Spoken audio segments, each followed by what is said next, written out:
Assalamu alaikum, my dear students. I am Tawseef sir, your SST teacher. I hope you are all fine. My dear students, जैसा कि आपको पता है हम Jammu and Kashmir के ancient history के बारे में पढ़ चुके हैं। आज हमें एंशंट लद्दाख के बारे में पढ़ना है, यानी लद्दाख की हिस्ट्री के बारे में और वहाँ के रहन सहन के, वहाँ मतलब कैसे वो नाम अडॉप्ट हुआ है, वो सब पढ़ेंगे। आपको पता है कि अर्लीस्ट हिस्टोरिकल रेफरेंसेस से लद्दाख रीजन मेंशन किया जाता है in connection with the coming of Buddhism to Ladakh, यानी बुद्धिज़्म जब लद्दाख में आया है तो उसकी रेफरेंस लद्दाख की तभी दी जाती है, यानी वहाँ पे बुद्धिज़्म रिलीजन है बहुत मतलब सबसे बड़ा रिलीजन माना जाता है लद्दाख में, और उसका कनेक्शन वहाँ से जब मतलब लद्दाख मतलब रीजन बुद्धिज़्म से ही कनेक्ट होके देखा जाता है। Before the development of Buddhism, जब डेवलपमेंट मतलब बुद्धिज़्म आने से पहले लद्दाख में लोकल पॉपुलेशन जो थी, वहाँ की जो लोग थे वो वर्शिप करते थे स्पिरिट्स और माउंटेन्स को, यानी रूहों को। जो हमारे अंदर रूह होती है, या जब इंसान मरता है तो फिर रूह, उनका ये मानना था कि बिलीफ था, वो चली जाती है और माउंटेन्स को वो वर्शिप करते थे। या हम बाकी वर्ड्स में ऐसा कह सकते हैं कि एनिमिस्टिक बॉर्न रिलीजन था, तिब्बतियन रिलीजन था उनका। रॉक कार्विंग्स जो लद्दाख में मिली हैं बहुत सारे हिस्सों में अलग अलग, उससे ये इंडिकेशन मिलता है कि जो लद्दाख एरिया है वहाँ जो लोग कैसे बस गए, वो इनहेबिटेंट मतलब एंशिएंट टाइम से आए हैं, मतलब बहुत पहले वहाँ कहाँ से आए हैं वो, ये मिक्सड इंडो आर्यन पॉपुलेशन, जिनको मून्स एंड दर्द्स, जो दो वहाँ की मिक्सड पॉपुलेशन, वहाँ से उनकी जो है वहाँ से वो इनहेबिटेंट है वहाँ के। और ग्रीक हिस्टोरियंस ने जोग्राफिकल मतलब हिसाब से भी बोला है कि मतलब ये मेंशन किया है कि हिस्टोरियंस ने कि वो उसी मिक्सड इंडो आर्यन पॉपुलेशन से आए हैं। और पुराना जो बुक्स हैं उनमें भी ये लिखा है, जो पुरानी बुक्स हैं उनमें भी।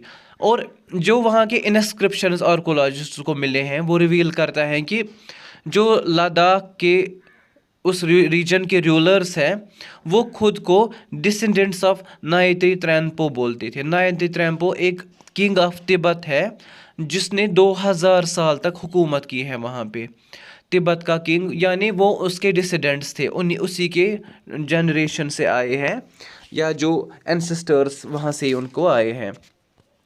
और हिस्टोरिकल रिकॉर्ड से ये लद्दाख जो है वो 1st सेंचुरी ऑनवर्ड्स मतलब रिकॉर्ड में है कि मतलब एट दिस टाइम लद्दाख जो था वो किसका पार्ट था, कुशाना एम्पायर। जो मैंने आपको जम्मू और ये पहले मैं पढ़ाया था, जम्मू जो कुशाना एम्पायर थी जिसका किंग कनिष्का था, उसने सुतपा एक कंस्ट्रक्ट की थी वहाँ पे लद्दाख में, उसको सानी या कनिका जनस्कार वैली में बनाई थी उसने। फिर आर्कोलॉजिस्ट्स को वहाँ पे इसकी मतलब बहुत सारी रिकवरी मिली, इनस्क्रिप्शंस मिले, या इस मतलब जो खलास्ती ब्रिज है वहाँ पे अराउंड 2000 साल पहले जो वहाँ पे मतलब रहते थे, इनस्क्रिप्शन से हमें पता चलता है कि वो 2000 साल वहाँ के इनहेबिटेंट्स हैं। लद्दाख जो था वो कुशाना एम्पायर का एक हिस्सा था, जिस तरह कश्मीर जम्मू ये भी एक हिस्सा था। बुद्धिज़्म जो है इंट्रोड्यूस हुआ लद्दाख में by king Surendra of Kashmir, यानी उसने इंट्रोड्यूस किया, और उसने कंस्ट्रक्ट किए विहारास जहाँ पे ये इबादत करते हैं। जोजिला पास जिसको हम प्रेजेंट डे सुरू बोलते हैं, वहाँ पे कुशाना रूल में क्या था, बुद्धिज़्म बहुत ज़्यादा वेरी फास्ट इन लद्दाख फैल गया, यानी बुद्धिज़्म को बहुत ज़्यादा ग्रोथ मिली इस कुशाना रूल में, क्योंकि ये फ्लोरिशिंग स्टेट ऑफ बुद्धिज़्म जो है मतलब उसकी वो पिक्चर्स वहाँ पे मिलती हैं। या बुद्धिज़्म जो था वो पैट्रोनाइज किया गया फिर बाद में एट द टाइम आज धर्मराजा, या उसको लोटसवा रिंचन ज़ेंगबो बोलते हैं, कि उसके टाइम पे इसको ज़्यादा मतलब ये फैल गया, उसने इसमें बहुत मतलब मदद की। ये इम्पोर्टेंट स्टेज था बुद्धिज़्म के लिए, ये बहुत रेस्पेक्टेड स्पिरिचुअल लीडर था लोटसवा रिंचन ज़ेंगबो। और as far as the development of मतलब आर्ट एंड आर्किटेक्चर जो है कंसर्नड, लद्दाख जो है वहाँ पे बहुत सारे विटनेस मिलते हैं हमें, इमेजेस ऑन रॉक्स बहुत सारे प्लेसेस पे, जैसे वहाँ एक जगह है द्रास जो सेकंड मतलब कोल्डेस्ट प्लेस दुनिया में मानी जाते हैं, मुलबैक एक जगह है, पैडम, शे, सांगू, कारसे, टमल सानी, ये सारी वहाँ पे इसमें बुद्धा लॉर्ड बुद्धा की इमेजेस भी इनमें इंस्क्राइब की गई है इन रॉक से, या उसकी पेंटिंग्स बनाई गई है। इस पीरियड में कोइंसाइड जब ये जो है 8th सेंचुरी में ये बुद्धिज़्म टीचिंग बहुत ज़्यादा फ्लोरिश हुई है। धर्मराजा एक किंग था, उसको इसका क्रेडिट मिलता है कि उसने पहला पैलेस, फर्स्ट पैलेस इन लद्दाख बनाया था। एक किंग था 8th सेंचुरी में वहाँ, मगर आज ये रून हुई है, मतलब बहुत ज़्यादा ये पैलेस भी वहाँ पे। एक इम्पॉर्टेंट स्टेज हिस्ट्री में बुद्धिज़्म में तब था जब लद्दाख को 11th सेंचुरी जब थी, यही जो मैंने आपको बताया लोटसवा रिंचन ज़ेंगपो, ये एक स्पिरिचुअल लीडर था वहाँ उस ज़मीन का।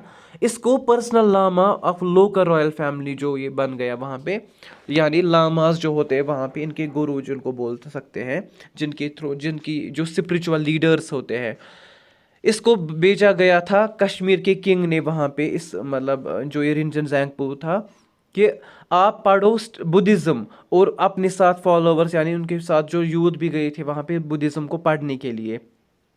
इस पीरियड में लोटसवा पीरियड जब था इसका, तो ये यहाँ पे जो कंट्री में ये चीज़ मतलब ये रूल करते थे, उन्होंने बहुत ज़्यादा steps, he took various steps to promote Buddhism, यानी बहुत स्कॉलर्स वहाँ पे आए उस टाइम पे, और जो अलग अलग सुतपाज और ये मतलब वहाँ पे है, मतलब जैसे मैं आपको हेमिस बताऊंगा। हेमिस एक ओल्डेस्ट और रिचेस्ट मोनेस्ट्री है लद्दाख की, 49 किलोमीटर्स फ्रॉम लेह, और बिलोंग करती है द्रुकपा कार्युन सेक्ट, मतलब जो लामा ये सेक्ट होता है उनका, और इसको किंग सिंज नागमियाल ने 1630 सेंचुरी में बनाया था। रिंचन ज़ेंगपो इस टाइम ग्लोरियस पीरियड हिस्ट्री में इसका माना जाता है। लद्दाख जो था, it is saw at emergence of Buddhism, literature, arts and architecture, यानी वहाँ पे ये माना मतलब ये सब चीज़ें बहुत मतलब इम्पोर्टेंस रखती है उस टाइम पे, जो ये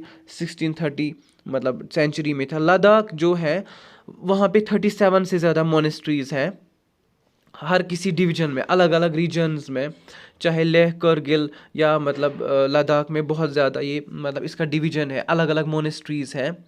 तो मैंने आपको बताया दूसरी एक आलची है वहाँ पे, वो एक फेमस विलेज 85 हाउसेस, मतलब जो इंडस कारदरी मतलब लद्दाख में है। ये एक ओल्डेस्ट और ब्यूटीफुल मोनेस्ट्री है, जो मतलब इसके विलेज पे नाम रखाया गया है, आलची मोनेस्ट्री इसको बोलते हैं। आलची एक जगह है वहाँ पे, यहाँ पे पॉपुलर ट्री मतलब इसके एंट्रेंसेस में मोनेस्ट्रीज है बहुत सारी, और ये भी मतलब वॉकिंग स्टिक ऑफ लामा जो इसका इनका है, लामा लोटसवा रिंचन ज़ेंगपो का, वो भी वहाँ पे रखा गया है।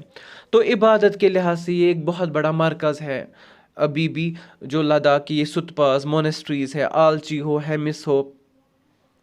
और मैं आपको बताऊंगा कि ये जो है राज तरंगी के बारे में आपको थोड़ा सा मैं बताऊंगा। राज तरंगी का मतलब होता है रिवर ऑफ किंग्स। ये एक बुक है, मैंने जैसे आपको पहले भी बताया था जब हमने स्टार्ट किया था, जो हिस्ट्री ऑफ कश्मीर पे लिखी गई थी बाय कल्हाना पंडित, और इसकी लैंग्वेज जो थी संस्कृत लैंग्वेज। ये हमें डिटेल्स देती है what was happening in Kashmir and about its kings queens from the earliest times, यानी कौन से किंग्स रहे यहाँ पे, कौन कौन से मतलब क्या क्या हुआ है कश्मीर की हिस्ट्री के बारे में अर्लीस्ट टाइम्स में। कल्हाना ने इस बुक को लिखा है, और 1150 सेंचुरी तक इसको फिनिश किया है, इसकी हिस्ट्री को।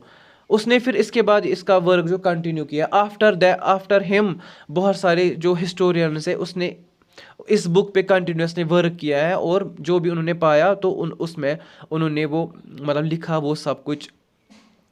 दूसरी एक टर्म है वंसा वैलीज। ये मतलब एक कस्टम है रॉयल फैमिलीज़ में कि केयर फॉर रिकॉर्डिंग ऑफ जो शेप मतलब जो इनके मतलब बुत वगैरह होते हैं उनको बहुत केयरफुली रखा जाए।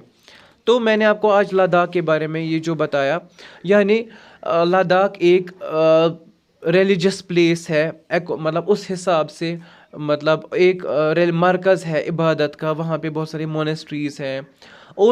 और जो दूसरी बात है कि कुशाना एम्पायर में ये जो है बहुत सारी स्तूपा ज़नस्कार वैली में बनाई गई है। बुद्धिज़्म जो है इंट्रोड्यूस हुआ लद्दाख में बाय द किंग ये सुरेंद्र ऑफ कश्मीर। उसने अपने मतलब इसको बहुत मतलब महत्व मतलब बहुत इम्पोर्टेंस दी उस टाइम पे। मतलब और लद्दाख की जो ये पिक्चर्स हमें मिलते हैं, ये फ्लोरिशिंग स्टेट ऑफ बुद्धिज़्म है। मतलब हमें इससे पता चलता है कि लद्दाख का कल्चर, ट्रेडिशन क्या है, वहाँ के लोगों का रहन सहन कैसा है, लद्दाख कितनी इम्पोर्टेंस, मतलब एक इम्पोर्टेंट रीजन है हमारा। तो मतलब ये मतलब जो ये सुतपास मोनेस्ट्रीज है वहाँ पे, वो कैसे मतलब बनाए गए हैं, उनका उनका क्या इम्पोर्टेंस है वहाँ पे, जो मतलब ये लामास होते हैं उनका क्या रिलीजियस टीचिंग्स होती हैं। और ये स्पिरिचुअल लैंड है, मतलब जो मतलब जहाँ पे सेंट्स मतलब जो बहुत सारे होते थे, या जिनको लामास मैंने आपको बोलते हैं, ये भी बहुत बड़े स्कॉलर्स होते हैं जो बुद्धिज़्म को पढ़ते हैं, और उनके फॉलोअर्स भी बहुत सारे दुनिया में हैं आज तक। मतलब ये बुद्धिज़्म जो है, और वहाँ का एक इम्पॉर्टेंट रिलीजन है वहाँ का। और एक बात है जो मैंने आपको, एक टर्म है उसको बोलते हैं नीलमत पुराना। ये एक टेक्स्ट है जो कश्मीरी कल्चर को, एंशंट कश्मीरी कल्चर को बताता है, यानी उसके ओरिजिन, यहाँ की वैली का ओरिजिन कैसे और ड्रेनेज कैसे हुआ, और ये बहुत सारी रिलीजियस प्लेसेस के बारे में हमें बताता है कि इसका नाम है नीलमत पुराना। मतलब ये टेक्स्ट लिखा गया है about Kashmir and this valley और वाटर ड्रेनेज और बहुत सारी रिलीजियस प्लेसेस के बारे में। और अब ये जो दो मतलब मैंने आपको बताया ऑलरेडी, आलची और हेमिस, ये मोनेस्ट्रीज जो ओल्डेस्ट एंड मतलब ये है, ये लेह के नज़दीक है। और इसको मतलब ये एक इस ग्लोरियस पीरियड, इस हिस्ट्री ऑफ लद्दाख में बहुत इम्पोर्टेंट मतलब रोल मतलब अदा करती है, जब इमरजेंस ऑफ बुद्धिज़्म हो रहा था लिटरेचर, आर्ट्स और आर्किटेक्चर के हिसाब से।